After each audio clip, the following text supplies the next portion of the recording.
चुनांचे एक आदमी था जिसका नाम हौला बिनत यजीद था।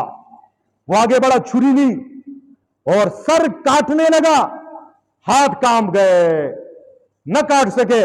दूसरा बदबख्त सिनान बिन अनस नखी, ये वो बदबख्त है जिसे हजरत हुसैन के सर को तन से जुदा किया। सर कूफा के बाजारों में घुमाया गया, उबैदुल्लाह बिन जियाद के दरबार में लाया गया, उबैदुल्लाह के सामने रखा गया। उसे एक छड़ी दी, उबैदुल्लाह इब्न जियाद के ने हजरत हुसैन के होंठों पे लगाई, आंखों पे, फिर फरमाया ये है वो वसील जिसके बारे में लोगों में शोहरत है। हजरत ज़ैद बिन अरकम बूढ़े साहबी खड़े थे, फरमाया उबैदुल्लाह हटाओ छड़ी को, मैंने उन होंठों पे मोहम्मद मुस्तफा को बोसा लेते हुए देखा है, हटा दो इसको। उसके बाद ये सर यजीद के दरबार में ले जाया गया।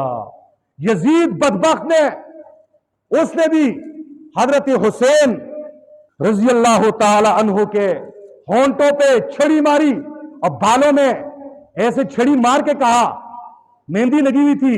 फरमाया हुसैन तो बूढ़ा हो गया ना, मेहंदी लगी है। एक सहाबी वहां पे भी खड़े थे जिसका नाम अबू बुर्ज़ा अस्लमी है, उसने कहा, यजीद से कहा हटा दो छड़ी को, ये जन्नत के नौजवानों का सरदार है। इन होंठों पे ने मोहम्मद मुस्तफा को बोसा देते हुए देखा है।